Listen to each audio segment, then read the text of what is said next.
जय हिंद। स्टडी बसेरा की नई वीडियो में आप सभी का हार्दिक स्वागत है। चैनल पर नए तो चैनल को सब्सक्राइब कर लीजिएगा। वीडियो को पसंद आता है तो वीडियो को लाइक और शेयर भी जरूर करते चलिएगा। अपने स्टडी ग्रुप में अपने फ्रेंड के साथ जरूर शेयर भी करते चलिएगा। आशा करता हूँ आप लोगों ने जुलाई का टेस्ट सीरीज, MCQ का टेस्ट सीरीज और अगस्त महीने का टेस्ट सीरीज देख लिया होगा। तो कमेंट में बताइएगा कि ये वीडियो किस तरह के इंपॉर्टेंट प्रश्नों का कलेक्शन है। चलिए स्टार्ट करते हैं आज का इंपॉर्टेंट करंट अफेयर्स। पहला है प्रेस व्यू। ये प्रेस व्यू एक आई ड्रॉप्स मेडिसिन है।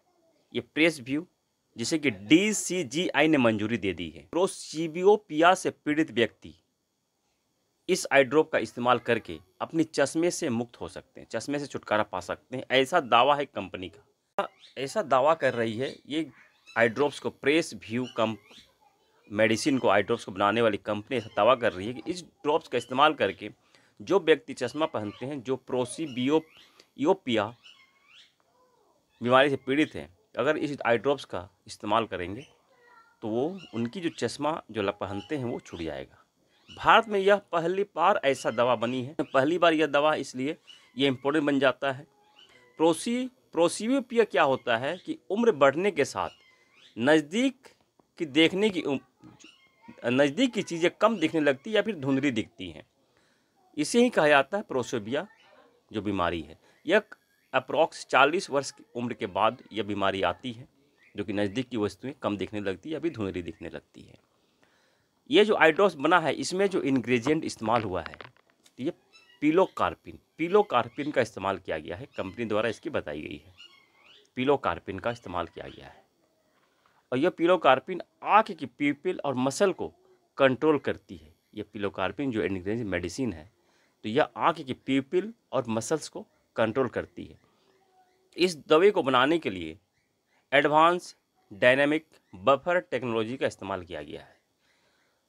तो आँख के बारे में थोड़ा समझ लेते हैं। अब आँख की आई ड्रॉप्स की बात है तो ये आँख है, ये आँख की समझ सकते हैं, यहाँ की संरचना है, एक मोटा मोटी आँख की संरचना है।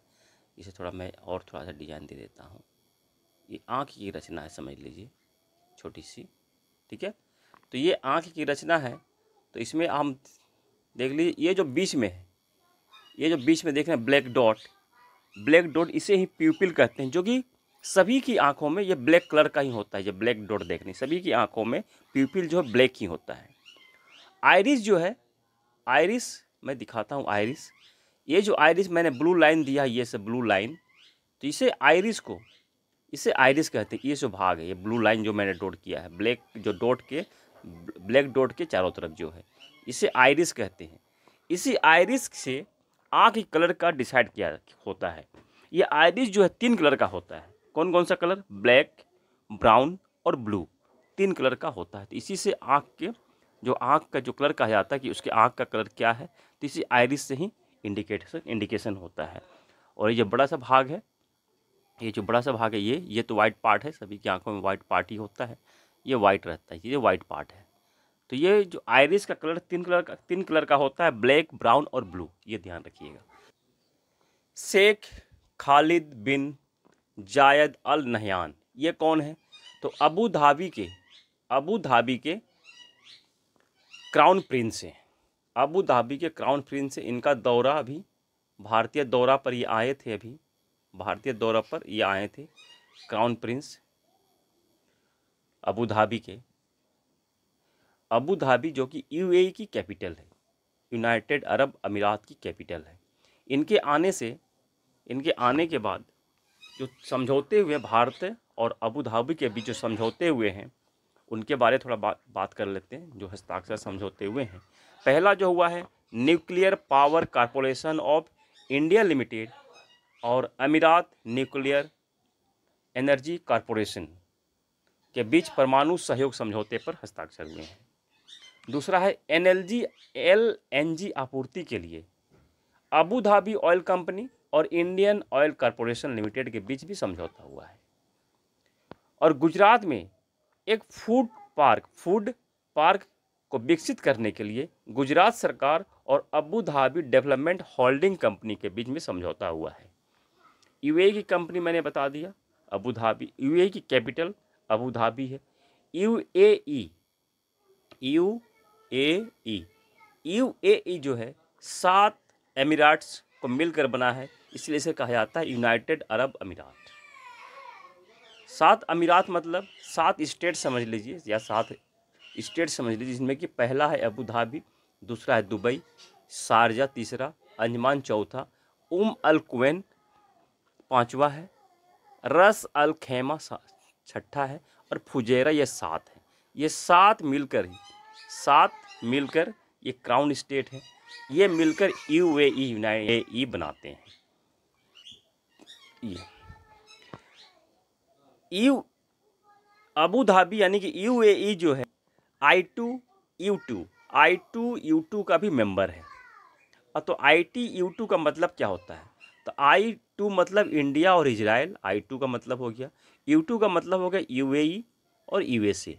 इस तरह से ये 4 देशों का एक संगठन है, इसके ये मेंबर हैं I2U2। ये भी देख लीजिएगा I2 का मतलब क्या है और U2 का मतलब क्या है, ये मैंने बता दिया इसमें। और भारत और यूएई के बीच में 2024 जनवरी महीने में, इसी साल जनवरी महीने में राजस्थान में एक युद्ध अभ्यास हुआ था। दोनों देशों की सेनाओं के बीच में एक युद्ध अभ्यास हुआ था। उसका भी नाम था डेजर्ट साइक्लोन युद्ध अभ्यास। डेजर्ट साइक्लोन युद्ध अभ्यास भारत और यूएई की सेनाओं के बीच होता है, इसे भी ध्यान रखिएगा। 2024 में जनवरी महीने में राजस्थान में यह संपन्न हुआ था। चलिए नेक्स्ट पॉइंट पे चलते हैं। नेक्स्ट पॉइंट है international solar alliance. International solar alliance का 101वां सदस्य बन गया है नेपाल। 101 रैंक का सदस्य बन गया, मेंबरशिप लिया इन्होंने नेपाल ने। 100 रैंक का बना था एक प्रागवे, और 99वां स्थान पर सदस्य बना था स्पेन। तो इससे ध्यान रखिएगा। नेशनल सोलर अलायंस का मुख्यालय कहाँ है? तो भारत में है। भारत में कहाँ? गुरुग्राम हरियाणा में है इसका मुख्यालय है। चलिए नेक्स्ट पॉइंट पे चलते हैं। National Florence Nightingale award 2024।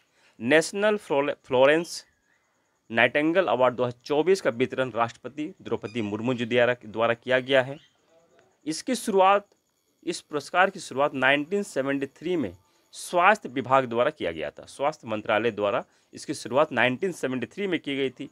2024 में 15 नर्सों को, पुरुष और महिला मिलाकर 15 नर्स को यह पुरस्कार दिया गया। नर्स को यह पुरस्कार दिया जाता है उनके उत्कृष्ट सेवा के लिए। मेडिकल विभाग में सेवा के लिए उनको, नर्सों को यह पुरस्कृत किया जाता है।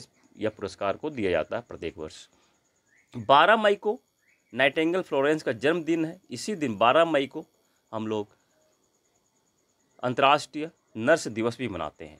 और फ्लोरेंस नाइटिंगेल को लेडी विथ लैम्प भी कहते हैं। नेक्स्ट पॉइंट पे चलते हैं। चलिए नेक्स्ट पॉइंट है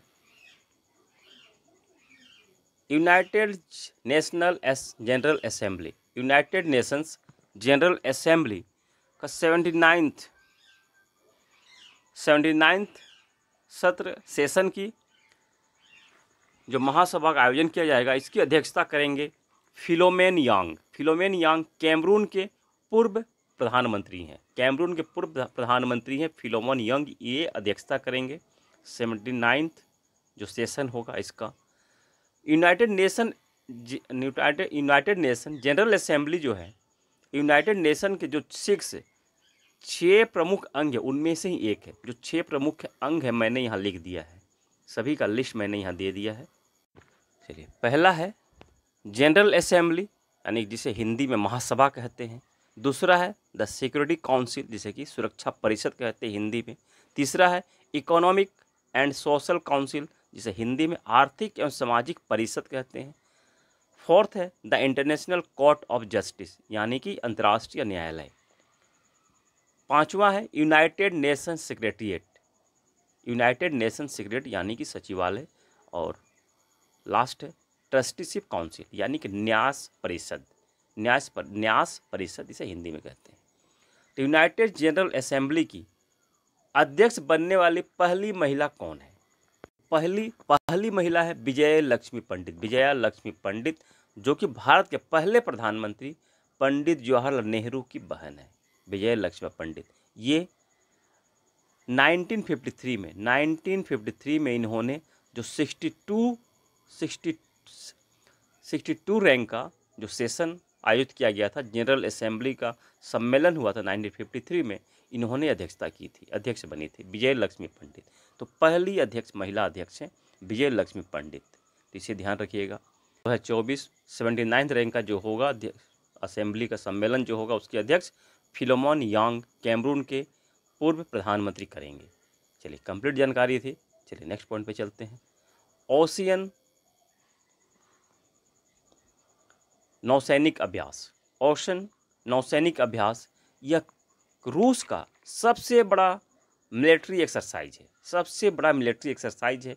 इसका आयोजन रूसी सरकार द्वारा प्रशांत महासागर यानी कि पैसिफिक ओशन, आर्कटिक महासागर, भूमध्य सागर यानी कि मेडिटेरियन सी, कैस्पियन सागर, कैस्पियन सी, बाल्टिक सागर, इन सभी जगहों पर इसका अभ्यास, नौसैनिक अभ्यास किया जा रहा है। और इस अभ्यास में रिप्रेजेंटेटिव के रूप में 15 देशों की नौसैनिक सेनाओं को भी आमंत्रित किया गया है पार्टिसिपेट करने के लिए रूस सेना द्वारा। तो ध्यान रखिएगा, ओशन OCEN ओशन नौसैनिक अभ्यास, सबसे बड़ा नौसैनिक अभ्यास किस देश का है? तो रूस का है, रूस देश का है। रूस के राष्ट्रपति व्लादिमीर पुतिन है, जिन्होंने एक तरह से ये देखा जाए तो यह एक रूस अपना शक्ति प्रदर्शन कर रहा, नौसैनिक शक्ति प्रदर्शन कर रहा, सभी महासागर में अभ्यास करके ये अभ्यास कर रहा है। चलिए नेक्स्ट देखते हैं, नेक्स्ट पॉइंट पे चलते हैं। नेक्स्ट पॉइंट है मालपे और मुल्की। मालपे और मुल्की ये क्या है? यह एक भारत का एंटी सबमरीन शिप है, एंटी सबमरीन वारफेयर शिप है। दोनों का नाम याद रखिएगा, एंटी सबमरीन है, मालपे और मुल्की। इसका निर्माण कोचिन शिपयार्ड लिमिटेड द्वारा किया गया है। इसे अभी लॉन्च कर दिया गया, दोनों को ही लॉन्च करके नौसेना में शामिल कर दिया गया है।